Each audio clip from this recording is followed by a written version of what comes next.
Hi guys, I hope you're all well and thank you so much for all the love and support that you've shown the channel recently. It really does mean a lot to me. This is a slightly different video because I actually managed to get hold of the Leica Summicron-M APO 50mm f2.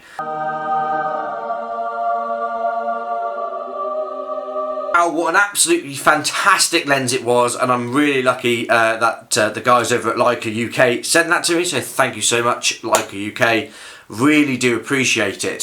Fortunately, or should I say, sorry, unfortunately, I only had the lens for about, I think it was about a week or maybe 2 weeks, but I was extremely busy in that block, and unfortunately couldn't manage to make a proper video or review for you guys. So hopefully that lens will come back at some point and I'll be able to do a full review. So this is just basically my quick thoughts on using the APO lens. Now, we all know the word APO, and basically that means this is going to be an absolutely fantastic lens. There's going to be zero, chronic aberration, and it's just going to be an absolutely masterpiece of craftsmanship. And I can tell you for a fact that is exactly what the APO 50mm is from Leica. It is an absolutely amazing lens. Now, I was a little bit skeptical about it only because it's so much money, and I'll put on the top here how much money it is in the US and the UK, but I think it's extremely expensive in the world in terms of a Leica product, should we say. And it's f2, so it's not like the Summicron where it's a 1.4. This is just an f2 lens. Still stops down to f16. The aperture clicks are absolutely phenomenal. The use of the lens was brilliant. It felt so good on the cameras. It was absolutely fantastic. I used it on my Leica ME, and also I got a loaner camera from Leica, which was the M10P. If you haven't seen any of my review about the M10P, it is up here or here somewhere. Again, fantastic camera, take a look at that. But I took one photo which I absolutely adore, and it's of my dog out in the garden. Extremely simple, nice day, behind a tree, dark background, black and white, and it is absolutely superb on this lens. And hopefully that'll be up and you'll be able to see that as I'm talking, and I'll have a couple of photos going across this review, well sorry, my thoughts on this lens as I'm talking. The only really thing that kind of struck me about it was, because it's an f2, I don't want to say it's small because it isn't small, but it's quite compact. Compared to my 50mm TT Artisan lens, it makes that look like an absolute behemoth. So if you want a really compact 50mm that basically produces the just like razor sharp, outstanding quality, great colour rendition, contrasty, like the APO is the one to get. Really, like if that's what you want, and it has to be like a glass. It's just absolutely fantastic. I absolutely loved using it. It was an amazing lens. The only thing that I will say about it is that on your aperture ring and your focus tab, because it's a compact lens, and I believe it's probably only about this big, literally, it's like tiny.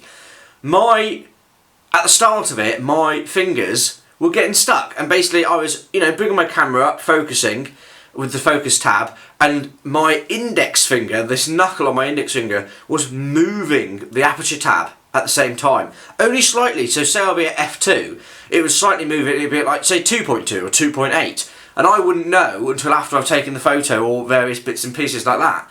So that's one thing you've got to be wary of. As soon as I knew that I was doing it, and I was aware that I was doing it, just kind of, make sure that your hand placement is, well, mine especially was a bit better while using the lens. But apart from that, it is an absolutely fantastic lens, guys. Yes, it is extremely expensive, but it's an absolutely amazing lens, and it's taking a photo that I am going to print and put on my wall, basically, because at the end of the day, we're all photographers. We're all here to take lovely photos and to hopefully print our work. And the photo of my dog is absolutely amazing. I absolutely love it.